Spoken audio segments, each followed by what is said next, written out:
Welcome to another episode of Wat with me, Willim, a humble little podcast show that I record and produce out of my living room in Durbanville. Every week, this show is usually predominantly in Afrikaans.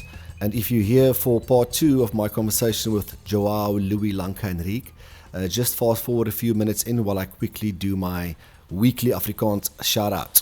Okay, yes. Hoe gaan het? Welkom weer eens by nog 'n episode van Wat met my, Willim. Ek hoop het gaan goed met jou en dankie dat jy ingeskakel het vir deel 2 met my gesprek met João. In hierdie deel, die laaste deel 2, gesels ons lekker in diepte oor die Cape Town band scene van die early 2000s en ons gesels oor João se bands waarna hy gespeel het, vir al die bands We Set Sail en Julia Robert. Maar voor ons na deel 2 luister, onthou as jy iets wil bydra of skenk of tip vir die Wat podcast, is jy meer as welkom. Gebruik die PayPal link in die episode se description of gaan sommer net na watpod.podbean.com as jy sommer straight die EFT wil skiet. Onthou ek kan hierdie show elke week slegs op julle genade doen. So gaan skiet iets aan die hoed. Dit word opreg waardeer. Okay, as jy laasweek se deel 1 met João gemis het, hier is vir jou 'n kort opsomming. Hy's 'n gitarist en hy's 'n bassist en hy's 'n argitek en hy's oorspronklik van Portugal. Maar hy het groot geword in Mozambique en na skool het hy in Kaapstad kom woon en hy is een van die mees passievolste musikante en musiekliefhebbers wat ek ken. En soos ek vir julle ken, wat gereeld na my show luister, skiem ek julle gaan hierdie gesprek baie geniet. So without any further ado, hier is my tweede deel van my gesprek met João. Geniet hom.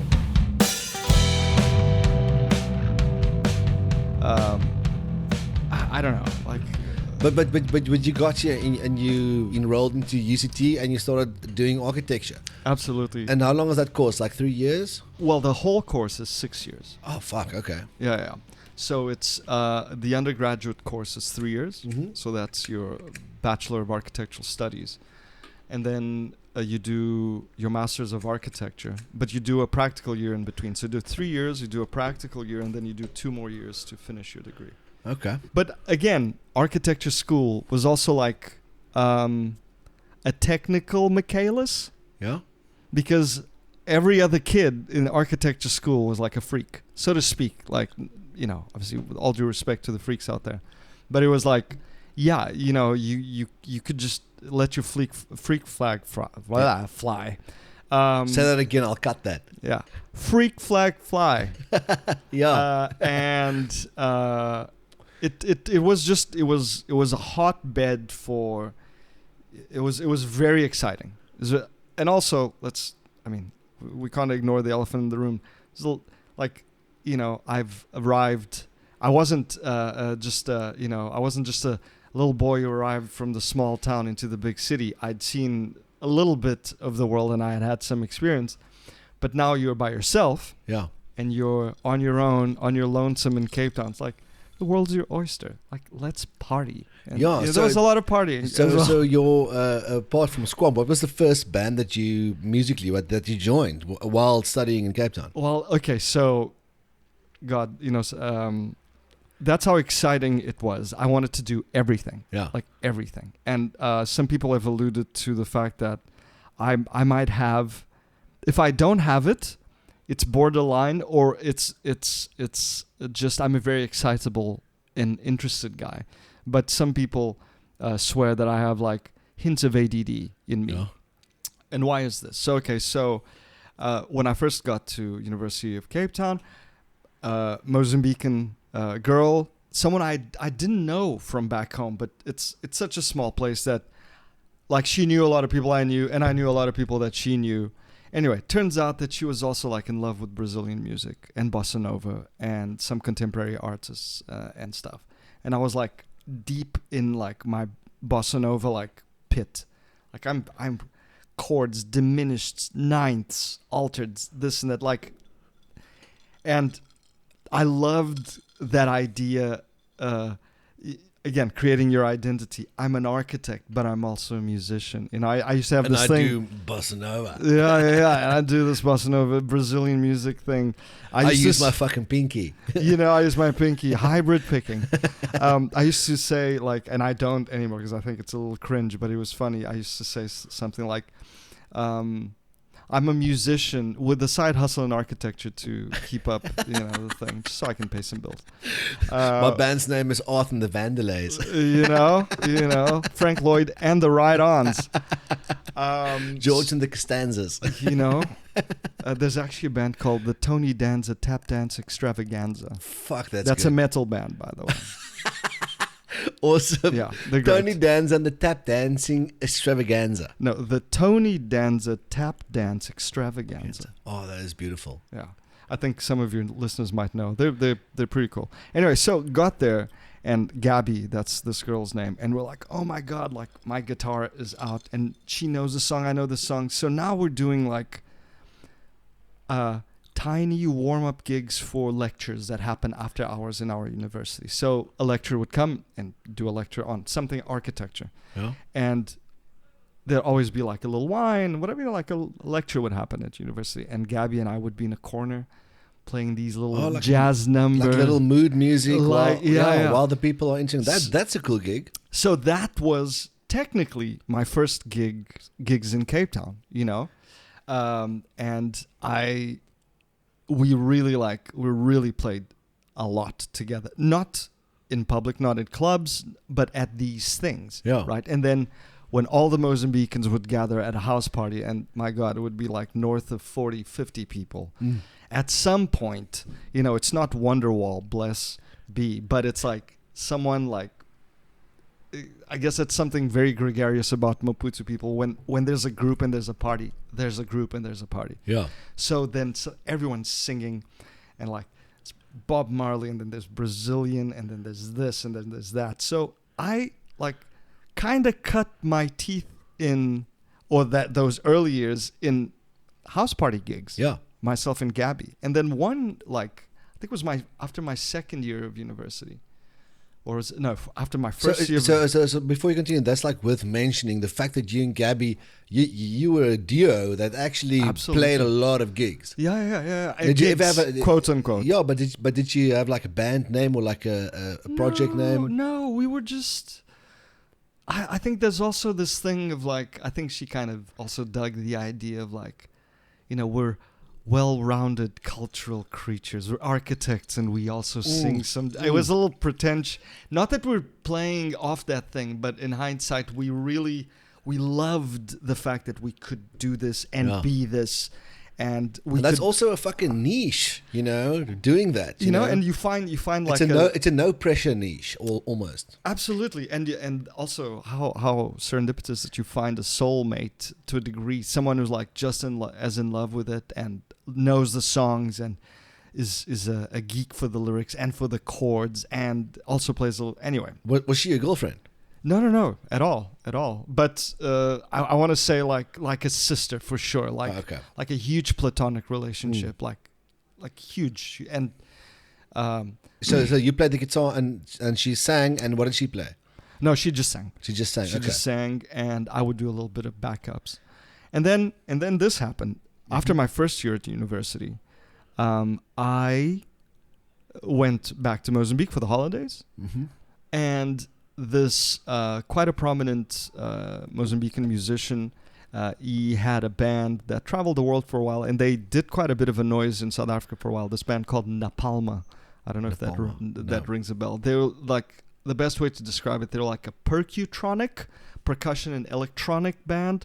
So it was like a guy on beats and sort of synths and stuff, and then there were two guys on djembes. But these are Brazilian percussionists, not some djembe beach.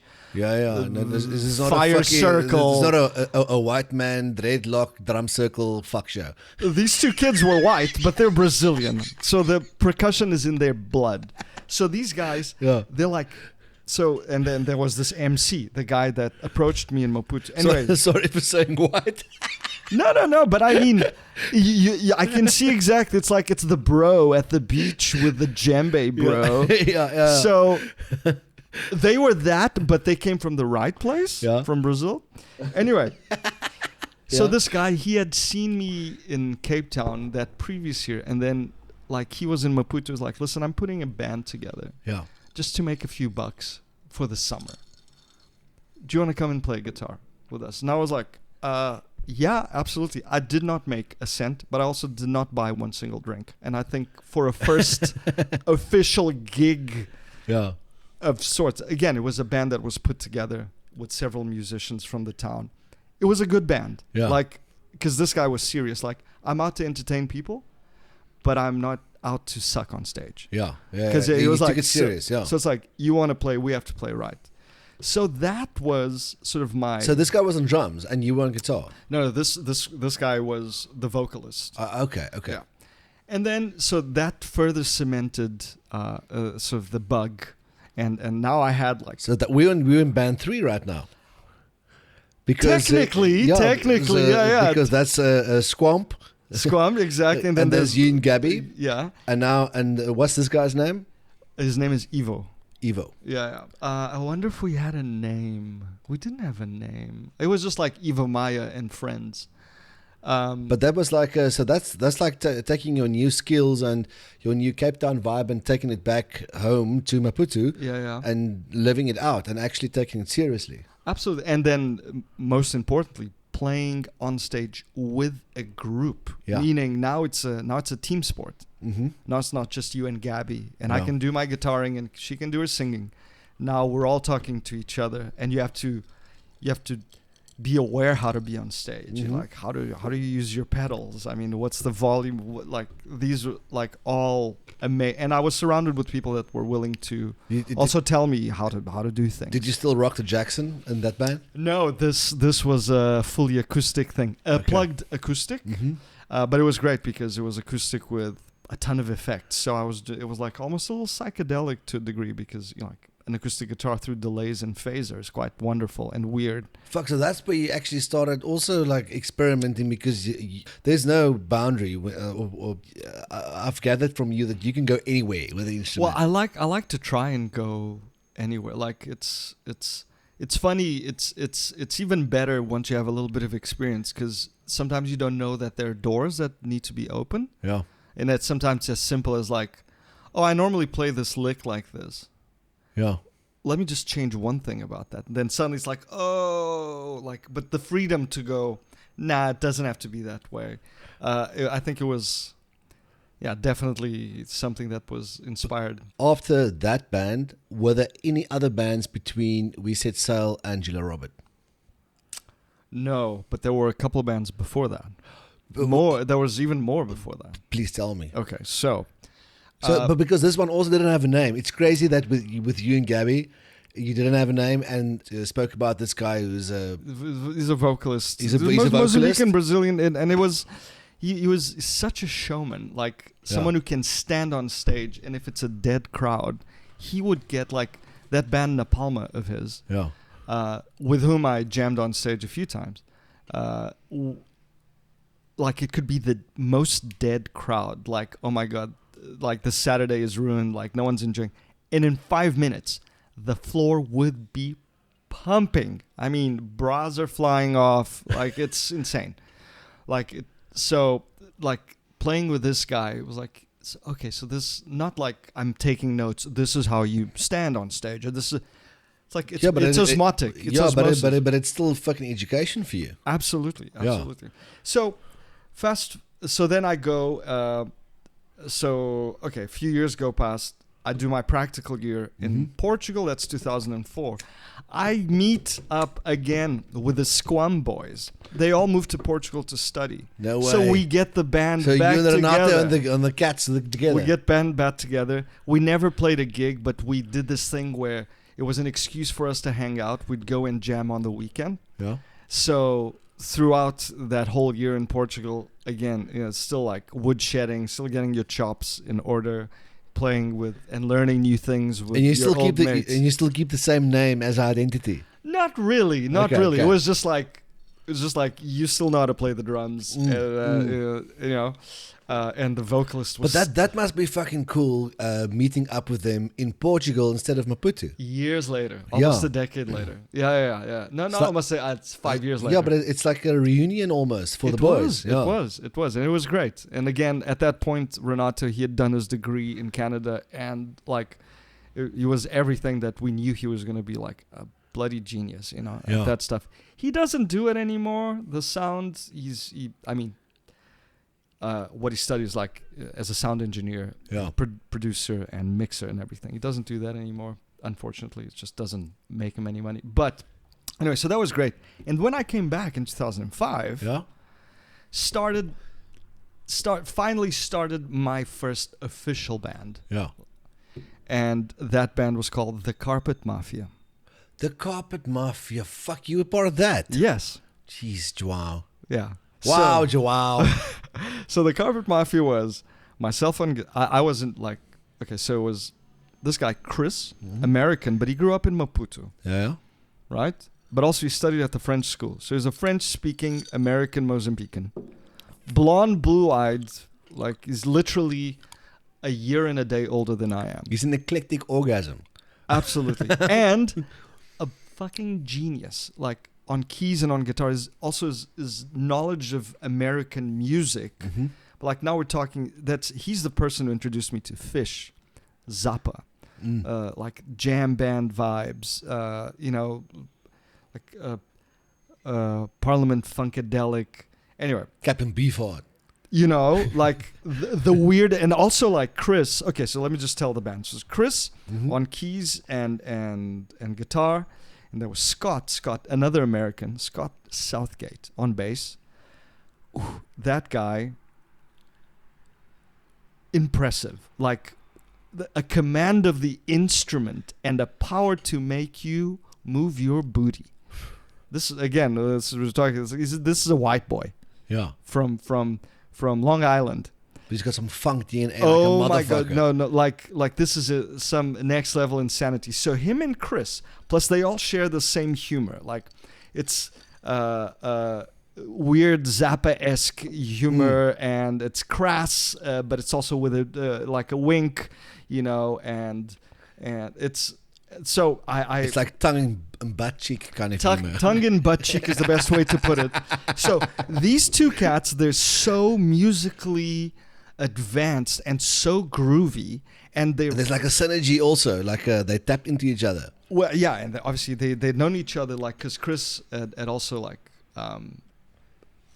obviously lived in the States for a while, and he knew Scott from then. So they shared this thing, and then our drummer, an architect, ironically, Swiss guy called Jurg, or Tully as we used to call him. Now this guy, he was a Swiss drummer.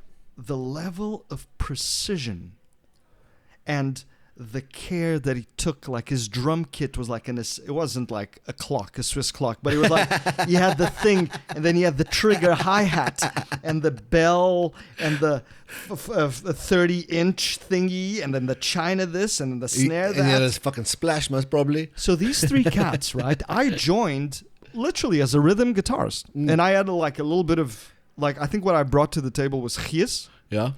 The humor, because we all gelled in the same humor. Mm-hmm. We knew a couple people in common. I could hold the rhythm, and I knew my chords, and I had a good memory for what the songs were, because we used to do 2 45-minute sets. And sometimes some jam songs would be like 15 minutes long. Yeah. But with parts. So this is like their Fish and their Zappa background coming to the fore. Yeah. Which I then took like a heavy dive into. And I'm really grateful that I met those guys, because it just opened up my eyes. Like, and even technically, like, there's a lot that I learned from Scott, bass-wise, that I didn't know I was drinking. As it happens, you never know what's happening until years later. And that nowadays, when I sit behind the bass, I'm just like, Scott, you genius. I mean, this guy, he was like... That's almost like your guru that informed you on the bass. It was the first bassist that I was like, oh, look at this person commanding this instrument. Yeah. And for your listeners out there, the Carpet Mafia was a jam band, essentially. We had a vocalist for a short stint. We released one album called Pretzelplex Bohemia. Was that the first album that you recorded on? Yes, that was my very first album. Where did you guys record that? We recorded that in Constantia. Mm-hmm. There was a guy, an American guy. He wasn't friends of ours, but I guess all Americans know each other. I'm joking, but it seemed to be the case. And this guy had a studio in his house, and his main thing, he was producing hip-hop guys. Okay. But the studio was really well kitted. We recorded drums elsewhere, I think, but everything else was recorded in that house studio. Yeah. Like he had a proper studio with like, you know, vocal booth and then a larger room and a proper desk and the whole shebang. Does that album live out there? It doesn't live on Spotify, unfortunately. And I would like it, even though Spotify is a very contentious point nowadays, it should live on Bandcamp or something. I don't know. And I need to speak to the boys about it. The thing we had with that band is that because we lent ourselves to these sort of sonic explorations, and I'm not counting myself in this equation, but because the instrumentalists in this band were so breathtaking, everyone was taking note, like people that were going out to watch bands. And this, mind you, this is the mid-2000s. It was still that eclectic. We're still like on the hangover from like Dave Matthews Band, where everything could happen, you know, like, is it a funk band? Is it a rock band? Is it a folk band? Is it 1,000 instruments? Is it 2 instruments? You know, like, so people were like, you know, like Lark wasn't even around. Yeah. You know, and Lark was kind of the next, I'm not saying we played, funny enough, we played a show together, but they were like kind of the next evolution where they were electronica, but they were operatic, but they were there was another band operating that that we toured with when my band started touring. That was 2005, 6, 7, 8ish, called Rooibart. Remember the band? I remember Rooibart. You know, so they were from Bethlehem and Clarence.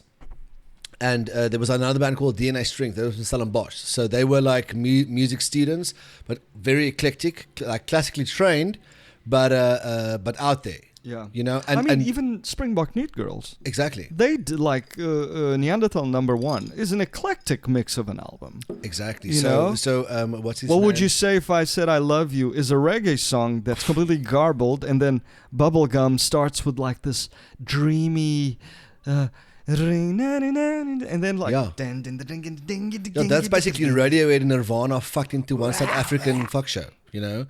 Manager Mula is Red Hot Chili Peppers with and this is an album from the late 90s, just so we all on the same page. Exactly. It's I think the bands that actually progressed and made real music deserve much more clout, you know, and recognition for that. I wanted to say, I almost forgot, there was a huge band from Joburg, Mozambicans, who were making a huge splash in South Africa at the time, a band called 340 Mil. Yes, 340 Mil, yeah. So they were a huge influence on me.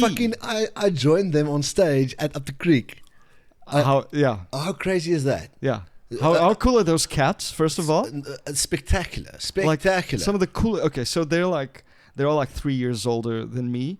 So they were those older kids in high school. Yeah. We weren't in the same high school, but we're all in the same. Maputo was tiny. We're all in the same groups.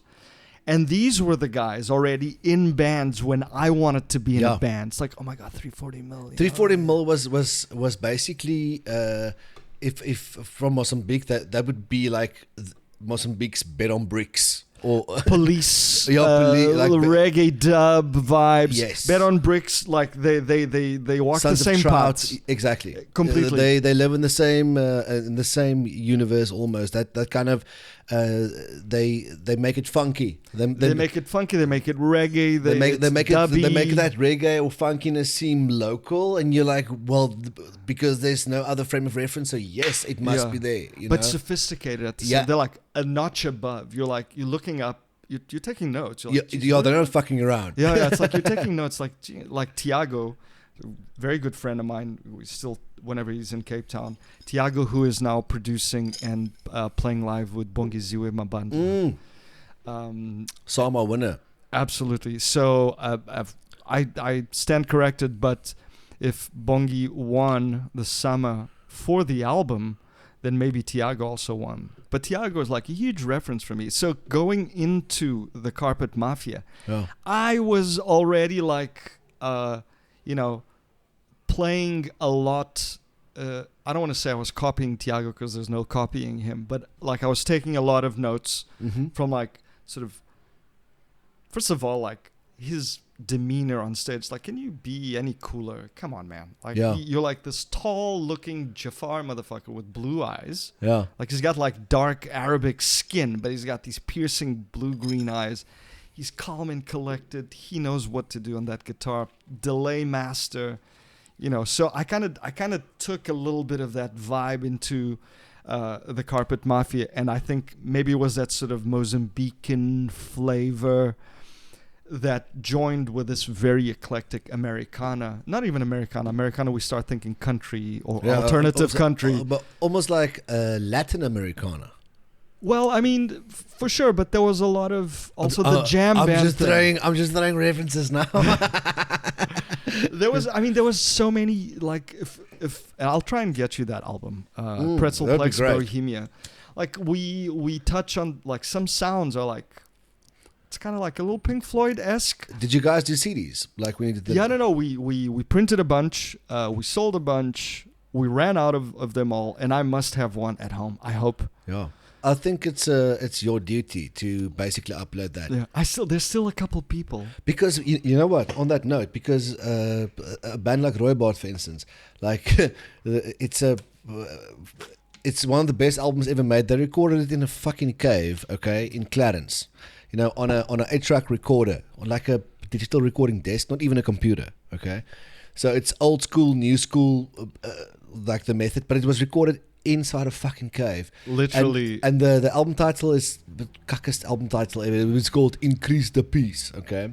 But the album, it is one of the best albums ever made in South Africa. And the thing is, we toured with that band, and they were they outplayed Fok of Polisikar.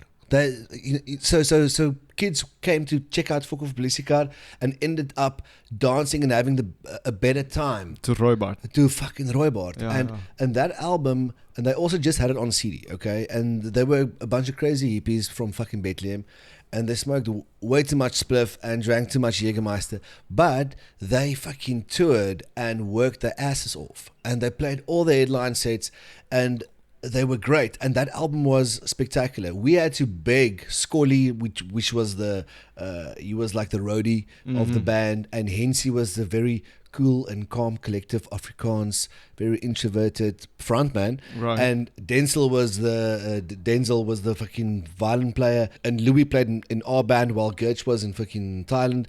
It's a bunch of crazy guys, but we had to beg them to put it out on Spotify so that other people can fucking hear that. And I remember the day, it was like 5-6 years ago, when because all the CDs that we had, it was listened to shreds, you know. And now you don't even have a car that can play a CD anymore, because CDs are so fucking old school right now. And then it came out, and now people can listen to that fucking album on Spotify. So because the band broke up, or they just basically imploded eventually because it fizzled out. But the music that they made, it was legendary. Like they were one of those bands, you saw them live so many times that you would remember the lyrics just from seeing them live. Right. I think it's your duty to go and take that CD. I don't know where do we still have fucking computers that can read waves? So you can one can find. Okay. One. Someone's got a. But you fucking one have of to. These. You have to upload it. Now you've got a point. It's your first album that you recorded on, man. Absolutely, and also, you know, it's the kind of album you listen back, and it's so funny. Like, and I haven't listened to that album in a long time, but you listen back and you're just like, really? That guitar tone? That? Yeah, but it's your first fucking album. It's your first album. Come on, have a heart. For sure. No, I'm not that hard on myself. You know, he's taking a beating right now listening to this is Stara, because we haven't gotten to fucking Julia Robert yet. Yeah, she's probably like, when is he gonna start talking about us? Guys, come on, guys. Come on, guys. I'm like, sorry, Tara, there's a couple more bands to get there. I'm sorry. So after that, how many bands until we get to We Sit So? Okay, so the Carpet Mafia was the first one. And then not almost immediately, I lie. I want to say about half a year into that. The Carpet Mafia lived between 2006 and 2009, 2010, Yeah. the most.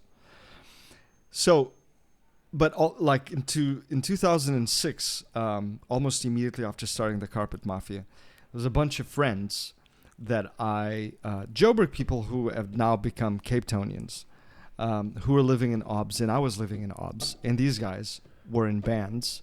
And the one guy had a home studio. And these guys in particular, they were the founding members. And I don't know if this is going to ring a bell with you, might with some listeners.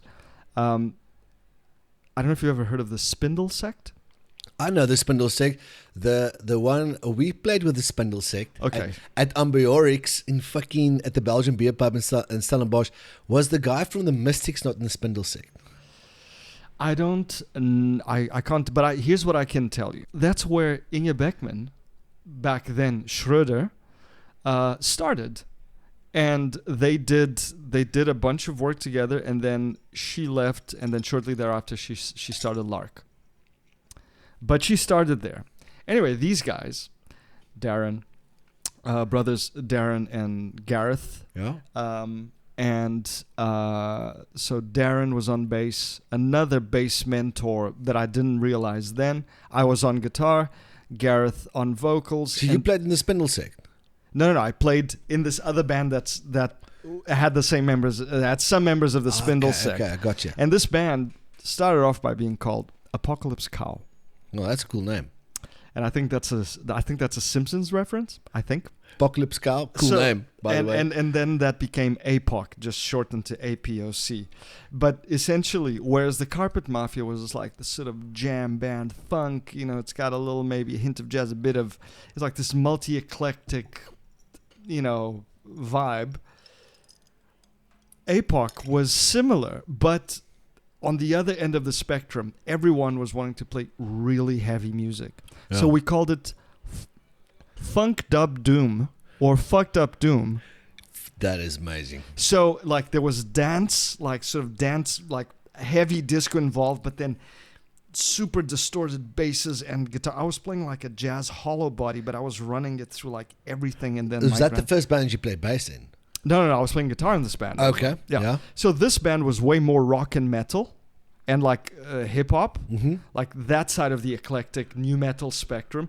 And this one was way more in an American sort of like jam band spectrum. So these two bands were running for a while. I was always running two bands at the same time. And I did this through university, through my thesis, and at the same time working at the Armchair Theatre back then. Fuck. Yeah, I'm surprised I didn't fail my course.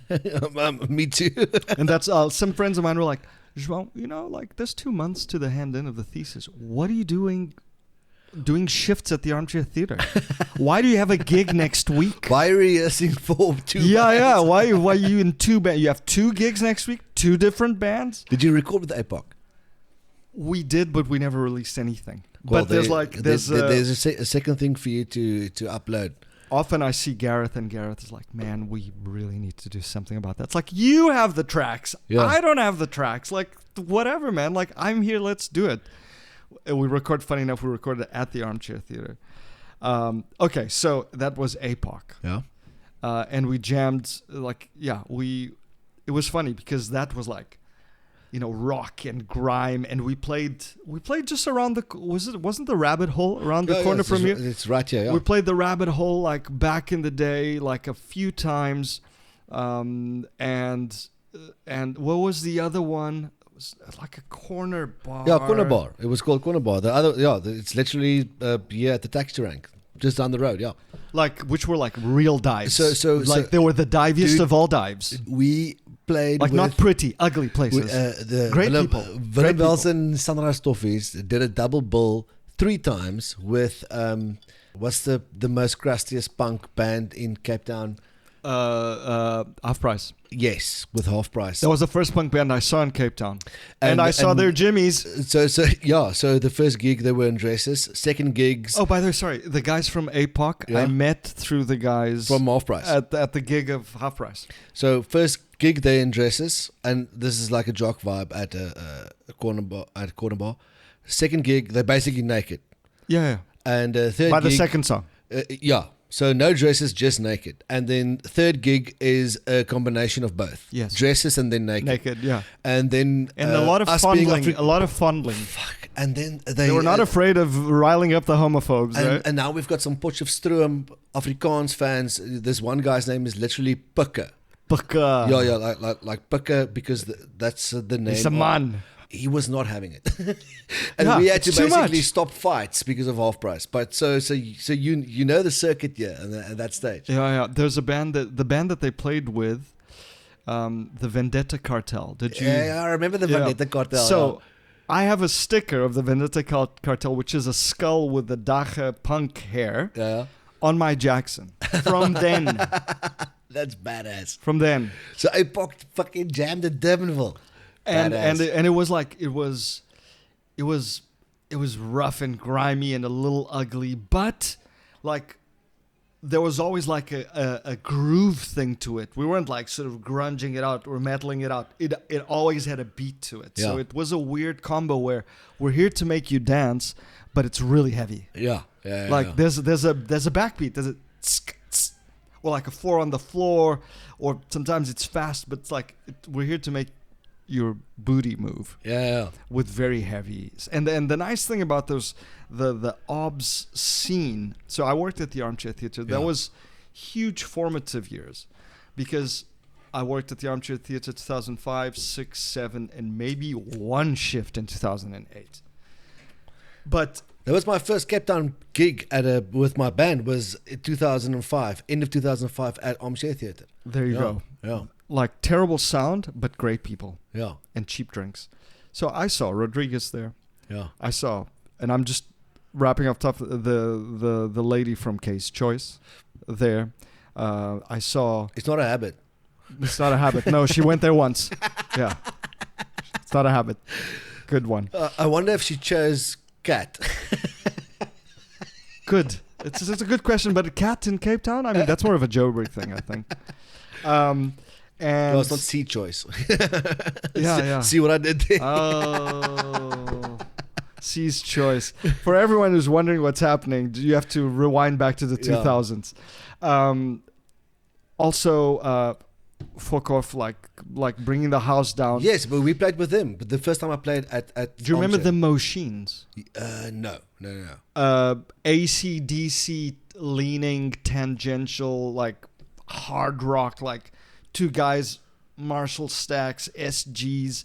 The frontman, Ross, was American. And I mean, the amount of music I saw at that place. And the thing was like, I want to play at the Armchair at some point. No, the and I Armchair- managed to play there. The Armchair was the place to play. Absolutely. That It was was like the Mercury before Mercury was there. It was like the Assembly before Assembly was there. You had to play at the Armchair Theatre.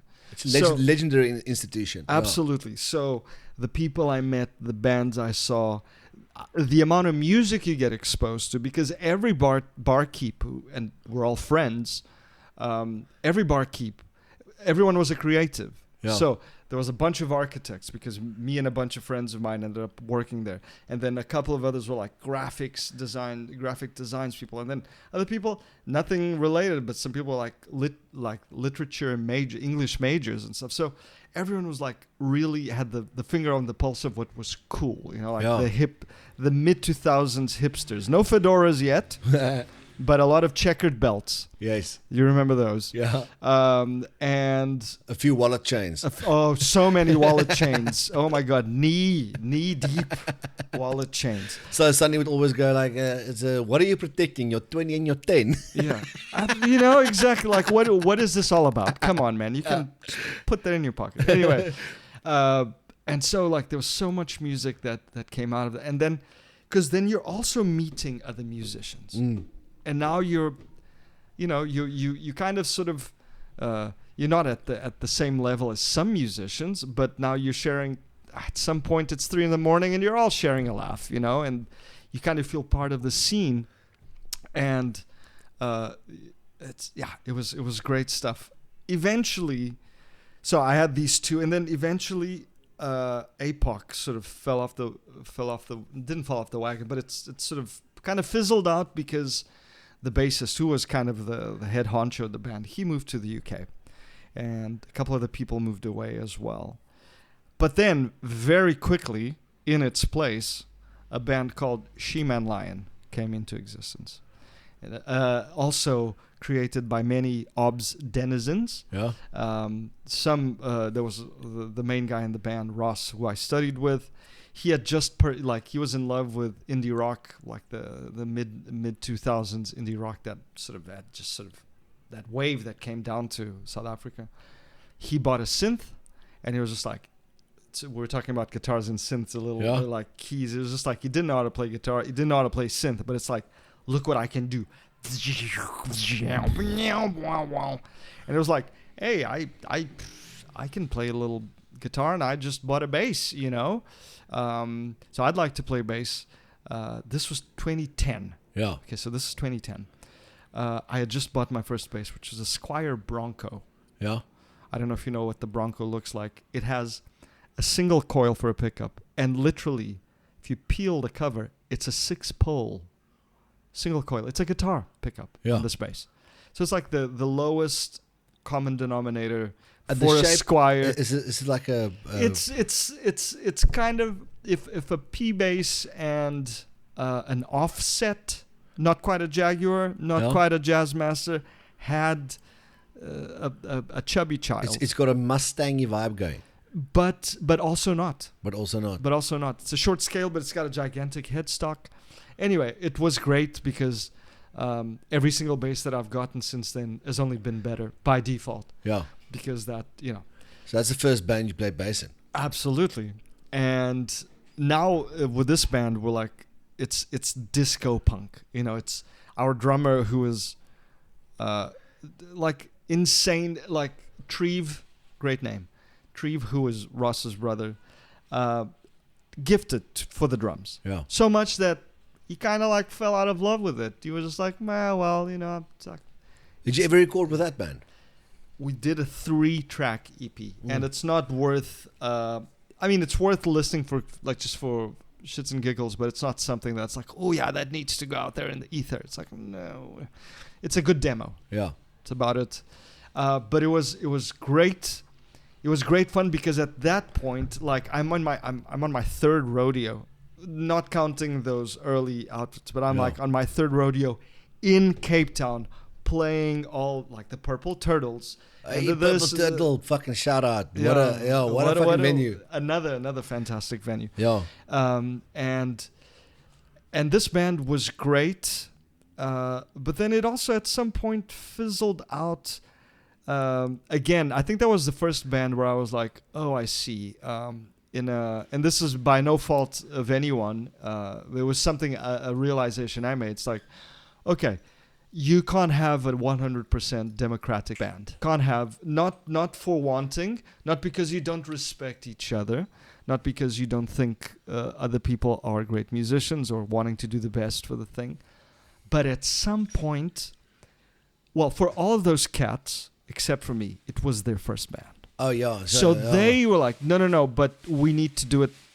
It's kind of like, we need to do my thing. I need to have my say. And that's a fair thing. Like, it's like, let's do it this way because... If you got something to say and you feel fucking very urgent about it, then let that be a driving force. Exactly, except when there's 5 people doing that. Oh, yeah, then you have to pick one of the 5 ideas, or you stack them in sequence or whatever. And at times...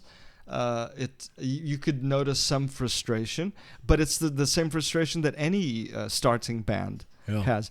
I wasn't in the starting position. I was a little bit ahead of the curve at that point, so I probably had that sort of discernment, being like, okay, this is what's happening. But it was so much fun. Also, it was the first time that I was playing bass in a band, and at that point, I was literally that, you know, the cliche of, oh, you're a guitarist who kind of plays a little bit of bass on the side. You're a guitarist who likes to play bass. So I didn't have, other than... You didn't have the authority as... I had chops that were transferable from guitar to bass, but I didn't have bass chops. Yeah. And those are two different things. Because they travel the same path to a degree. Like, you can play a decent riff on bass and hold it as a guitarist, But to consider yourself a bassist or more of a bassist, you need some other vocabulary. Let's not kid ourselves. So that was my first foot in the door with playing bass in a band. And that was... But coming back to your recording experience, and so do you want to tell me that We Set Sail, was that the first band we put out of? It wouldn't have been the first proper album because Carpet Mafia had a proper album. Yeah. And I consider it a proper album because it was I mentioned that thing about that tone. Nothing wrong with the tone. The album was really well put together sonically. Those cats, like Chris and Scott, they're like, no, this has to sound good. Their references were way too superior for it to be a shit product. But it was We Set Sail, that was the following band. So Carpet Mafia, Apocalypse Cow. Apocalypse Cow falls off the wayside. She-Man Lion comes in. The Carpet Mafia falls off the wayside. We Set Sail comes in. So now I'm in two other bands. Yeah. We Set Sail and She-Man Lion. It's almost like when you're in a relationship, like say goodbye for the other girlfriend while seeing the other one on the side. It's nice stepping stones. It's like the expression "band whore" is applicable for a reason. I was one, for sure. And We Set Sail was... Come on, you just love the music, João. Yes, I do. I'm a whore for the music. The horrors. We Set Sail was quite a trip, though. Yeah, but that's amazing because we Set Sail. I remember the significance for me with that band was there was a band called Isochronous. Yes. And being part of the MK generation. Back in the day when we used to do videos and stuff, we would see Isochronous, and then they eventually turned into ISO. And they were. But what was the band before Isochronous? Richard Brokenshire and those Pretoria kids. I think it was Isochronous. No. It was called Kid of Doom. Kid of Doom. I was actually talking about Kid of Doom. Sasquatch, Kid of Doom. It was so funny because Etienne, our drummer, I saw those guys first live. He would used to say, "Did you hear about this new instrumental band they called Gedorfoom?" Like phonetically, he would say Gedorfoom. We would laugh, but I was actually genius, like before Isochronous and ISO. I was actually referring to Kid of Doom. Kid of Doom. Thank you so much. That's why you're here, The first show they played in Cape Town was at the Armchair Theatre. And Yeah. I saw them and I was like, okay, these Pretoria kids, they know what they're doing. And they were like the first instrumental band that I saw. They played at Mystic, and I was blown away. Yeah. And We Set Sail was the only other reference, like following There weren't Gedorfoom. there weren't a lot of instrumental, sort of rock instrumental, and also like doing it, like going there. And We Set Sail was that band.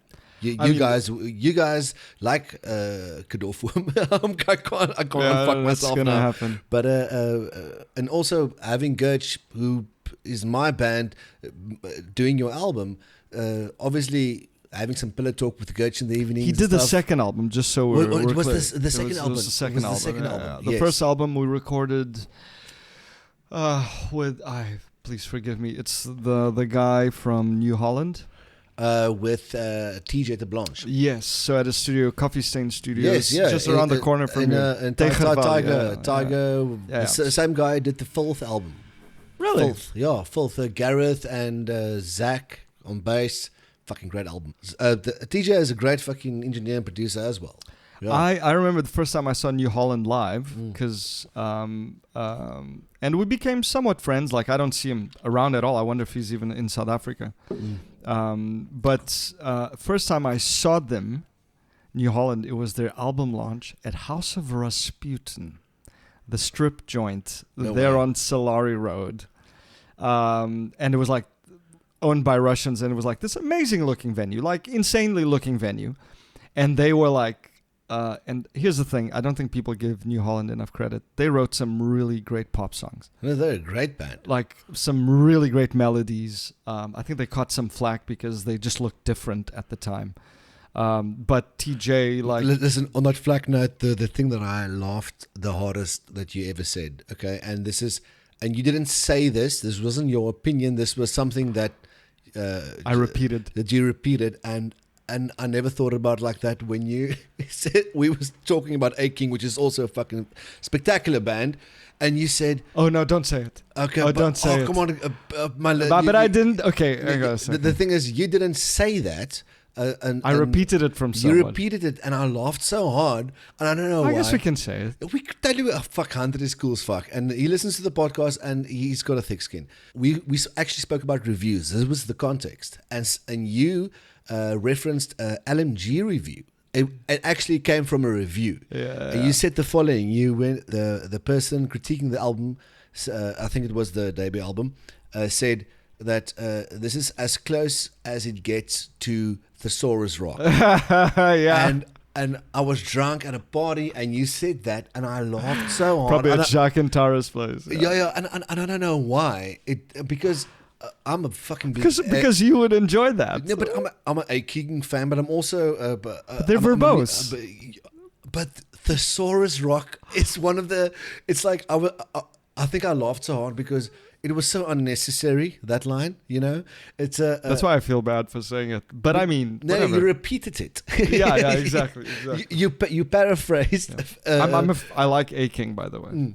We're not poking fun at A-King. We're laughing with A-King. We're talking about how you describe music, you know? Yeah. And so they were verbose, you know? Like just how we can describe music. And the thing is, bands getting flack, the fact that a band releases an album, just the fact that they existed is already a fucking gold medal in South Africa. It's a miracle. So if you can say what you want about a fucking band. If you went to studio and you managed just to finish an album with your friends, you deserve a beer, sir. Like the click track stopped and you've got 10 or 12 tracks. You know, I mean, and they're not terrible. And it's a vibe. It doesn't matter what the fuck anybody say about it, you know. Yeah. So when somebody gets flack in South Africa, I'm like, give me anything, I'll take flack. Yeah. I'll take it. Even with a small cap F, like a flacky, you know. Yeah, give me flack spelled with a V in Afrikaans. You know, like whatever. Spell But it anyway, in. so you were talking about New Holland, you know, they were getting flack. I interrupted you with the A-King tangent, sorry. So the first We Set Sail album was recorded with TJ, who whose band New Holland at the time I saw at the House of Rasputin, and coincidentally, who's at House of Rasputin? Patrick Skies. Patrick, wat was sy band geweest? Moet nie vir my sê nie. Hy kom van uitsondering af. I know Patrick Skies. Yeah. Good. Wasn't his band Ayn Rand book? No. There was another one. No. There's a book by Ayn Rand. Yeah. The main character is the name of the band. Sakes. Fountainhead. It's no. Just relieve me. Howard Rock. Howard Rock. Yes. Yeah. That predates the plastics. So Patrick, you know, Skies, and Chris, the drummer. Slabber. Yes. Fantastic. He was on the artist. podcast. Yeah. Fantastic artist. It's all cats represent. He love him dearly. Great musician. Like even when he had already moved out to Oudtshoorn, he still made some acoustic music. And then whenever he came to Cape Town, he would play. And We Set Sail would play. We would play together. It would be him, and then it would be us. But I see Chris Slabber and Patrick Skies at House of Rasputin, and we know each other from the first Kill City, which was next to Mercury. Yeah. First Kill City rehearsal series. Yeah, with a corridor. With a corridor, yeah. And the Carbon Mafia was practicing, and Howard Rourke was practicing. Yeah. And we're having a smoke break, and out pop these two kids, Patrick and Chris. And then I eventually see them later at House of Rasputin. And it felt like we were just seeing like each other more frequently until, because Patrick was obviously the bassist for We Set Sail, until, you know, we're all hanging out. Obviously, at this point, I know Marne because Marne works at Kill City, and I know all those fucks. I say fucks with love, but it was everyone from your Sean O'Tims to Sean O'Tims, from Mr. Sakatumi. Mr. Sakatumi. Yeah. Taxi Violence, of course. Anton Marshall's hanging around there. Absolutely. He's busy building a rockabilly band, but also starring a Taxi Violence video. You know what I'm saying? And there's all the rockabilly bands. Yeah. And there's all the punk bands. And so what inevitably started happening, sort of in my periphery, and I got involved, was that Marnay was in the epicenter of this place where all these musos were hanging out. So Marnay just started talking to people. It's like, hey, Marnay spoke to Stephen, who was the drummer for the Sleepers. Mm-hmm. Amazing drummer. Stephen, if you're listening, I love you, buddy. We don't hang out as much as we should. So he started jamming with Stephen. And then he was like, oh, Patrick from Howard Rourke, come in. It's like drums, bass, and guitar. And then there was this girl called Trinity, and she played the trumpet. So I go, Trinity, why don't you come? And then Kendall Beeden, who I was with in Apocalypse Cow, funny enough. Mm-hmm. He was in that band for a hot second. We played one gig together, and then he left the band because he went back to PE. So Kendall was there, and he was playing synths. And then his friend Richard Brunny was playing synths, but more of a sort of a keyboard piano effort, whereas the other one was bleeps bloops. This was like, I am a piano player. So there was this thing going on. And then one day, Marnay was like, João, don't you want to... Because we would see each other all the time. Mm. Carpet Mafia, She-Man Lion, whatever. And he's like, don't you want to come in and play bass if we set sail? I was like, yeah, sure, man. Just let me know. And then like 3 months went past. Like nothing really happened. And then one day I'm at work. Turns out that Patrick was going to leave, but Patrick eventually didn't leave. So they didn't need a bassist. So he phones me. He's like, listen, man, I didn't come back to you about that bass thing. Man, we really don't need you to play bass. I was like, nah, that's fine, man. Whatever. No hard feelings. It's like, but I hear you play guitar. I'm like, yeah, don't you want to come and play guitar? I'm like, sure. And literally like that, a couple of days later, they were still like building the songs as a group. Like Marnay, he wrote the majority of the sketches, and then the arrangements were done in group. And Marnay was just kind of like trying everyone out. And I literally arrived the one evening at Kill City from work, got my guitar, got my pedals set up. We literally run through like 4 or 5 songs, and there was a lot of space. So Marnay was like, dude, just do whatever you think needs to happen in this song, which was a great thing.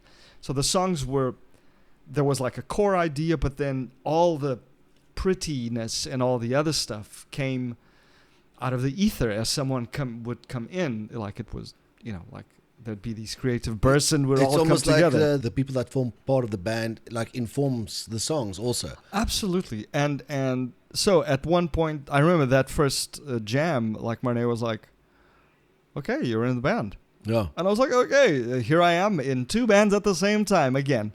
And then we set sail, that kind of, we ran a hot streak for about 2 or 3 years. Yeah, you did. It was very big sound. Apologies for only remembering the album that Gertsch worked on. No, it's fine. It's fine. So that album, so the first album was called Something About the Moon, and the second album was called Animals. Yes. And that was a different band for the second album. It was Marnay, myself, and Richard, but we had another drummer at that point called Breda. Yeah. Very tall guy. Quite a character. Breda, if you're listening, we need to hang out. Another drummer I need to hang out with. God damn it. Lee Thompson. Lee Thompson was our trumpeter at that point. And so that was that album. But that first album with TJ and them, we also eventually Adam from the Sleepers also joined the band. So it was like a 3 guitar attack. And you Foo Fighters it. Well, I mean, it's again, Adam was another person that sort of shone a whole new light on the guitar. Yeah. Not so much on how to play or what to play, but like his knowledge of pedals and how things were put together. I was like, oh, I know nothing. This guy is doing like parallel routing, and he knows like he's got gain stages. I'm like, I've got a Boss DS1, my friend. It's an orange pedal. It goes from h to sh, And that's the thing. And then I was like, oh my God, you've got like 2 choruses and 4 delays. And But we have to wrap up. That's we, right. we set sail because we have to talk about Julia Robert. Okay, all right. So Julia Robert. Julia Robert was a very interesting thing. So I met Tara in my We Set Sail days. So we need to progress from We Set Sail. Yeah, exactly. But so I met Tara, and one of these, I met Tara with your cousin Rian. No way. In OBS. It was a Sunday. I was walking around. I went to buy cigarettes. I see Rian outside Sailor Jerry. I'm like, hey, what's up, buddy? No. We had played a couple shows. He'd played a couple shows with We Set Sail, funny enough. He did like a feature. And I'm like, let me buy you. Barefoot on harp. Probably. Quite possibly. In sea. In sea, exactly. We see sail. We see sail, exactly. And he's like, let me buy you a beer. I'm like, yeah, sure. And I'm like, so what you doing? I'm just waiting for a friend. We're going to go watch the comedy evening at the Armchair. This was Sunday evening. And who's this friend? Tara Bacchus. Yeah. And like, Tara arrives, like, hey, Tara, this is João. I was like, and I remember, like, obviously my name is an interesting one. She was like, João, huh? Like, you know how Tara does. She's like a little head tilt. And then, cool. We hang out the whole night, Rian, Tara, and myself. Tara and I get on like a fucking house on fire. And then we hang out more at Kill City, and we become even better friends. Here's the one thing where Gerard was involved prior to his album. Mm-hmm. Gerard, he was working at the University of Stellenbosch in the music department, in the studios. At the Conserve, yeah. At the Conserve. We went to record our first single with him. Yeah. Maybe that's what we're referring to. Yeah, that was in the main space, and Tara was present. So Tara was like along the way with the We Set she Sail was like a hype man from the side. From the sides. In the Inga Hall, most probably. We recorded that. That was like the main room. Yeah, absolutely. Yeah. Triple story height. Like the desk was like on a higher level over there. It was a great session. That single is still one of my favorite singles. It was all captured live. I think there was very little post mixing. We didn't do any overdubs. It was great. Tara was there the whole time. Eventually, at some point, I get to meet, Diane, Ilya, there's a Greer, there's a whole bunch, a group there, the Woodstock group, JC. Yeah, JC. JC, and then eventually Jacques and stuff. But who arrives from Korea? Ines. No, Roderick. Oh, Roderick. Yeah. And I met Roderick almost immediately because those were all his friends. Like, hey, João, Roderick, and we also got on really well. And Roderick saw like a bunch of We Set Sail gigs. Yeah. As did Ines, who I met at a party also. So for the listeners who doesn't know, like Ines and Roderick are together, and Ines is we getting to this band, which is Julia Robert. Exactly. And at this stage, what you tell, remember, Tara doesn't even play drums yet. No, absolutely not. She's a huge music fan. We know that much, and punk and rock, and she's. Yeah, I don't need to explain Tara to you. You should have her on your podcast. To be fair, Tara, you're next. So Tara, and so I get to meet Roderick, and I get to meet Ines, and obviously now we're all friends, right? And then I think because the music scene in Cape Town was like really pumping, and Roderick, he's been a guitarist forever, a really good guitarist as well. He's got a wonderful Gibson double cutaway. Oh my God! Did Ines did she do any bands before? Nope. So that was also her first band. Yeah. And I think Roderick. Rod had been in maybe one or two bands, like one in Korea, and maybe a little something before that. So Roderick and Tara, who had been like mates even before I had been mates with Tara.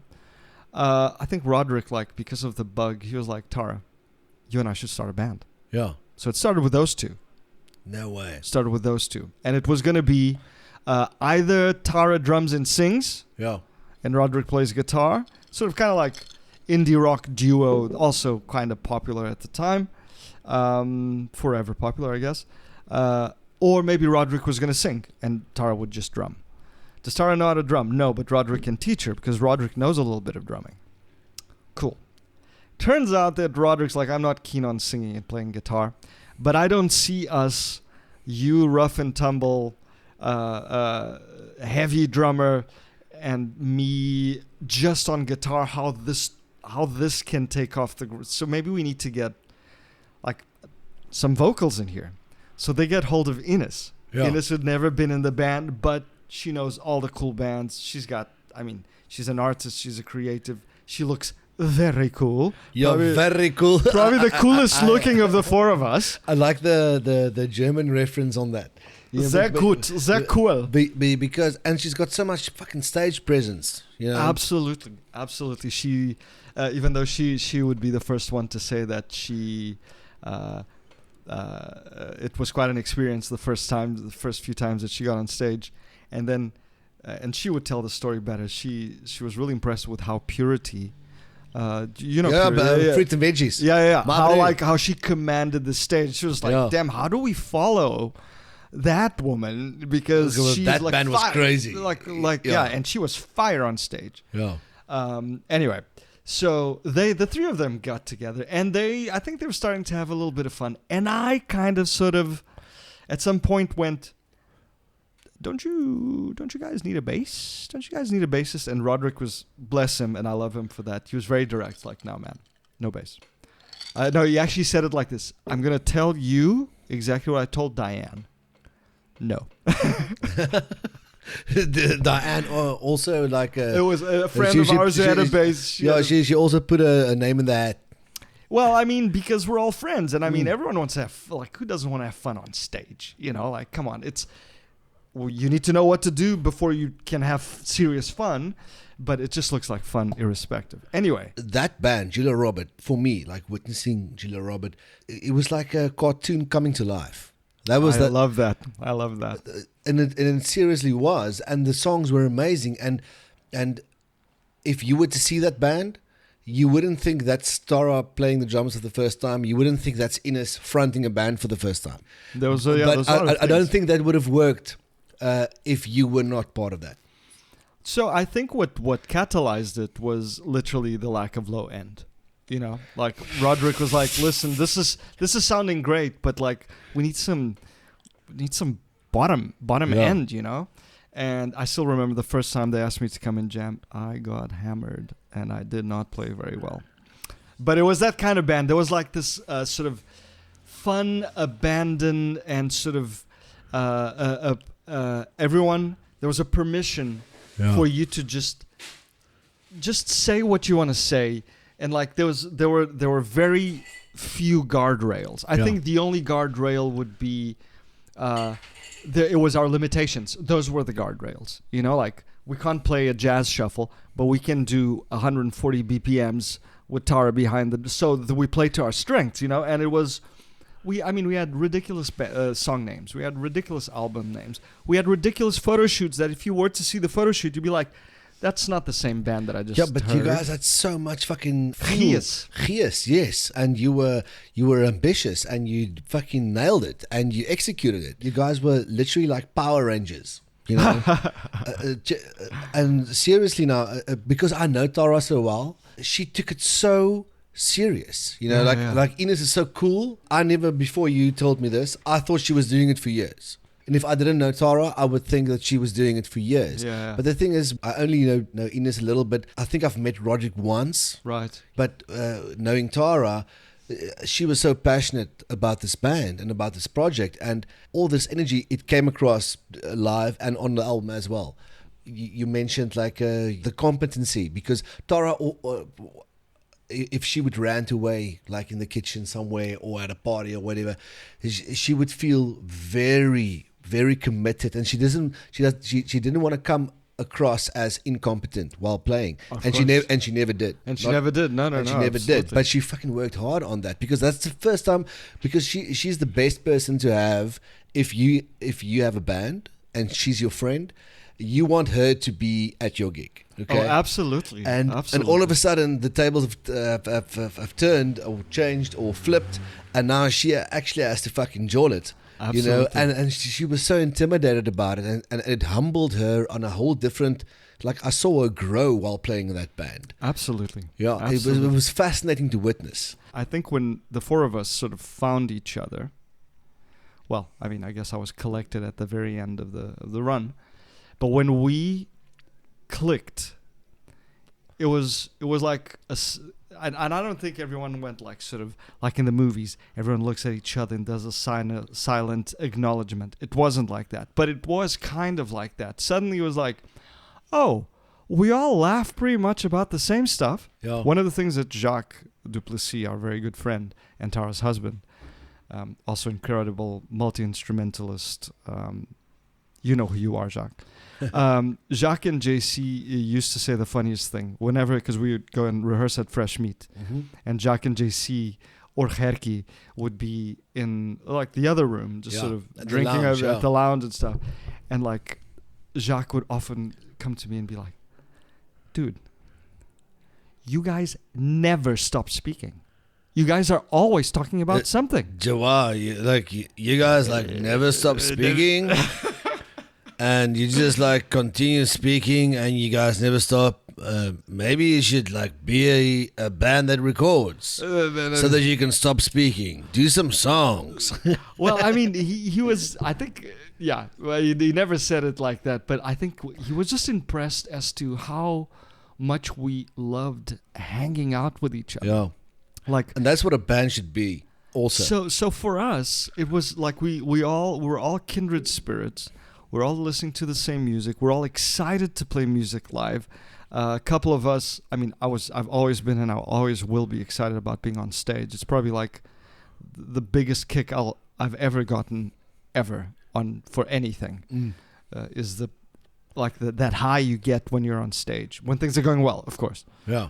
And we're all just so excited also because we were making this punk rock, right? There's like people used to ask us, what's your guys sound?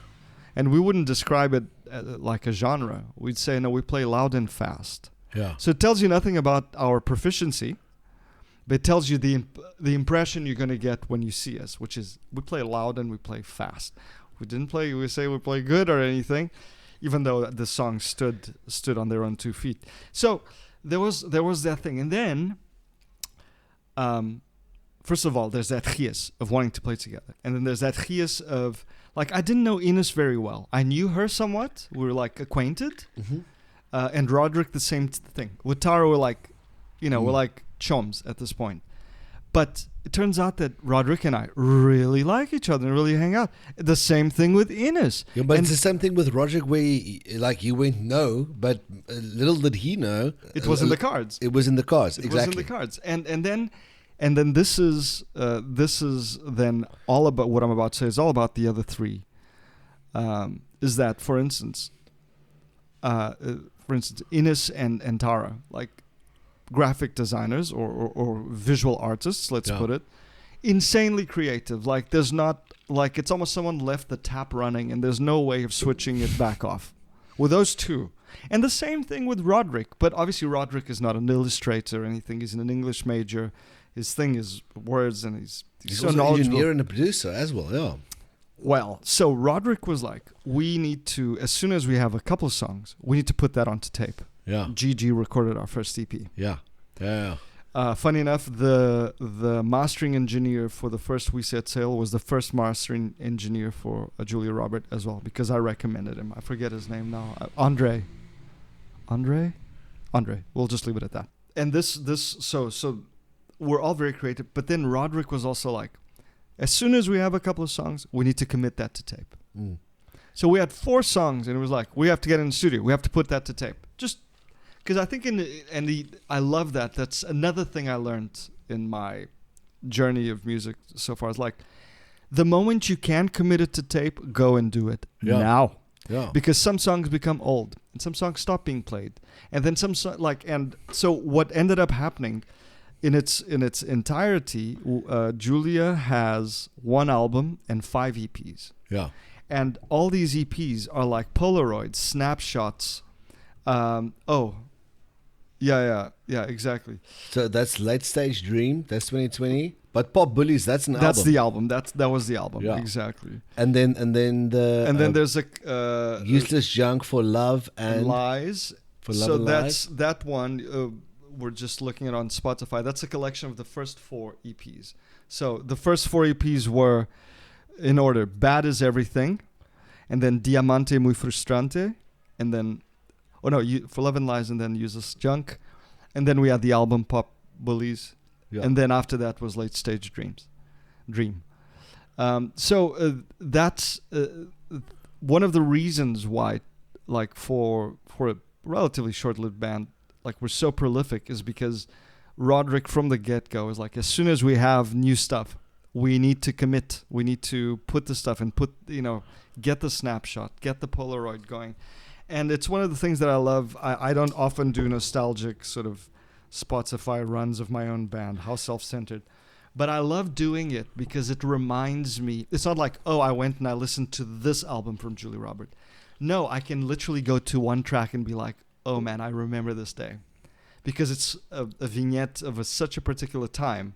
So every EP and the album are very of its time. This sounds a little obvious, but because we were doing it so frequently. Of all the bands that you played with, Julia Roberts feels the most sacred to me because you were much more prolific with the recording output as well. Absolutely. And with the writing, there was... here's something, and I mentioned this to a couple of people. It's not a secret or anything, but there was something magical that happened in that room whenever we'd get together.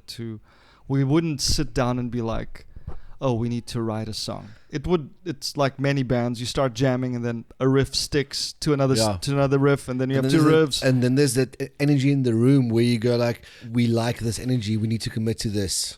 Absolutely. But the funny thing was, other than perhaps because Roderick and Tara had a very particular connection, which is Roderick was very much in sync with the idea of what the drums needed to be as well, and he was in a way a little bit of an instructor with Tara to like sort of fine tune a few beats. He was a guide, yeah. And but what happened in that room is that we seldom, other than like 4 bars of this, 2 of that, then we do 8, and then we come back to that part. There was no like, what note are you playing? I'm talking particularly about me and Roderick. Yeah. And even when Ines brought in the synths, we wouldn't comment on what she would play.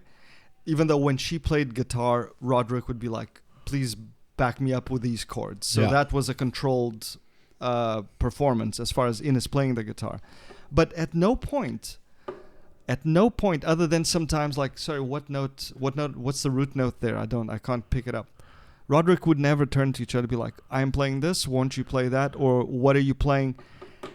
We would just start playing, and we would just sort of, it would just happen. And in a way, like I hold in great esteem that sort of weird unspoken energy that Roderick and I had every time we played together. It's like we didn't need to talk to each other. Yeah. And shit would happen. Like Roderick's got an amazing ear for like these chords with like these dissonances, these higher extensions. I don't even know if he knows what the name of the chords. I just know that he finds like we complement each other really well. And I think the structures of the songs were more democratic, but sometimes it's because there was no one was gatekeeping the structures of the song. Yeah. We would discuss them in the studio, and sometimes maybe at home be like, guys, I had an idea, maybe we should chop 2 bars off this and it should be that. I think it's an odd thing with Julia Roberts where, like for instance, Roderick, he was the father, so to speak. Yeah. In a lot of like, it's almost like we didn't all have to comment on everything at all times, because we knew that Roderick was kind of like managing how we're going to go about recording stuff, and there was like a bit of logistics that he was very happy to handle. At the same time, Tara and Ines, and Tara, like we all chipped in a little bit, but they were happy to run with the visuals and the creatives. If this was just a crazy fucking party band, Okay, Which then- kind of was. yeah, but if it was just that, you guys wouldn't have had all this output that you guys have. Exactly. It Because was a you- controlled chaos to a degree. And you gave it the treatment. And that's the thing about a lot of bands where, and we spoke about some of your earlier bands, and like Roy Bart, people who got something going, but they didn't put it out into the world. Yeah. You know, That was all Roderick. It's great when you have an archivist. What do you call it? Like somebody Yeah. who archives your stuff, or there's an energy. So let's record that. Let's actually, okay, while we're recording it, let's give it the treatment. Let's actually see it through. Absolutely. And that's what you guys did so well. And I think that work ethic that spilled over into your live playing as well, because you guys were playing festivals and playing fucking cool, high profile gigs and stuff, you know. We did a couple, for sure. Like, I remember like Tara still ranting away when you guys played with Boo, you know. And for her, it was such like Van Rensburg, like getting a comment from him. Yeah, For her and drums being she's like a novice drummer, and it meant the world to her. There were so many pure things and almost like juvenile excitement things going on in that band Childish wonder. because of music, you know. Absolutely. So I wanted to add to that. That band was inevitably like a great outlet for everyone in the band. And I'm like, I don't want to jinx it, but it almost feels like if we were left to our own devices, we would have just kept writing and releasing, like forever. Yeah. Of course, there's no such thing as forever, but the idea of it was a tap that was open, and we were all playing in the same puddle, and we loved playing with each other. It was just like we're having so much fun, and then you look back and you're like, wow, like look at our first song. I mean, still one of our first songs, Wolfie, which is like Wolf, hoe laat is Yeah, hoe laat is it? Hoe laat is it?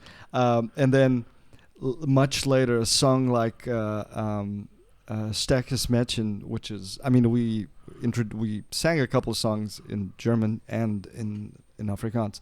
Sterkes Mädchen, which is like sort of, it's got like a New Order thing going for it, and that's like on the very last EP, from the first EP to the last EP, and like we get excited and giddy. Like, look at this song, how we wrote this song. What the hell was that? Not like tuning it, but like, look at this little creature we made, and like, look at this other creature that we made, and like, suddenly, 7 years later, like, Tara, she's talking like middle eights, and she knows like bars and intros, and you know, like Four on the Floor.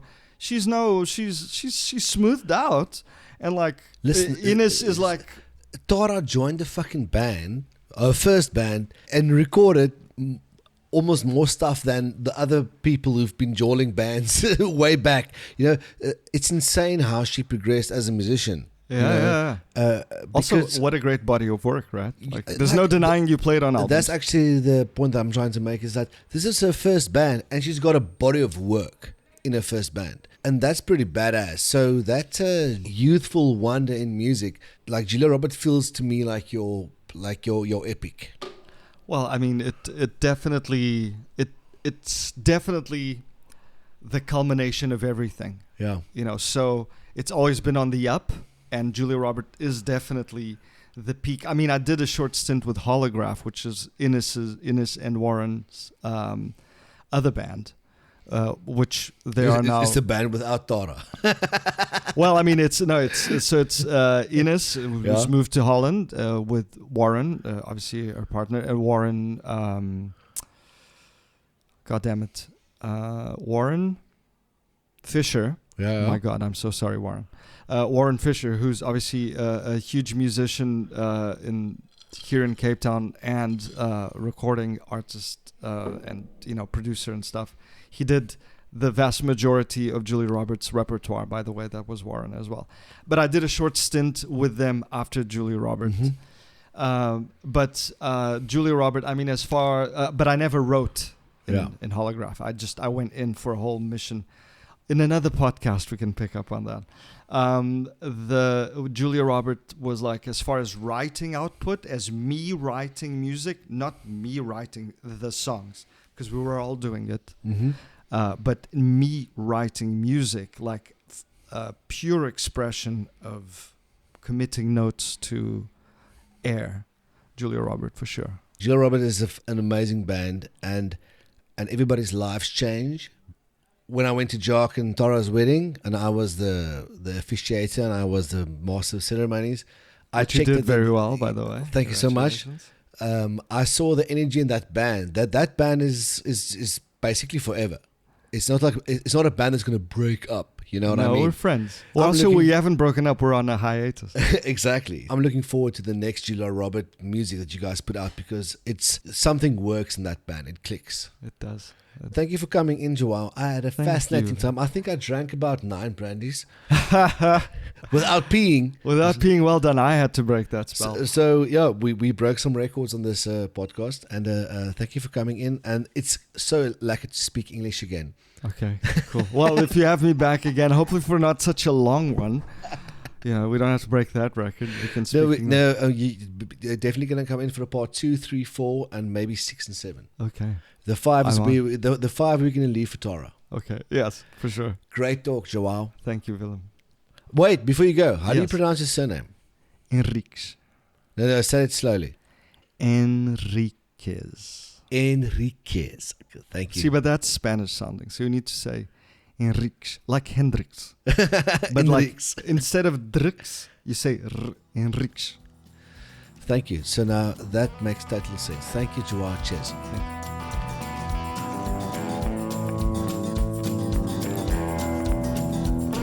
Daar het jy dit. My laaste deel, my tweede deel van my gesprek met João. Baie dankie dat jy geluister het. Baie dankie dat jy ingeskakel het. Ek waardeer jou ore. Dit is altyd lekker om met goeie en cool en awesome, interessante mense op die podcast te gesels. En dit is lekker dat jy luister. So ek hoop jy het geniet.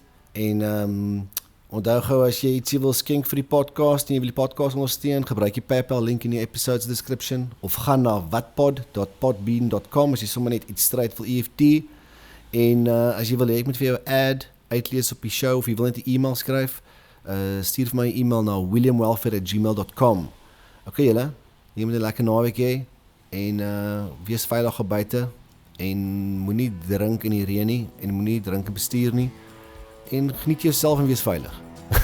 Hoe is daai vir 'n sign off? Okay, cheers, bye.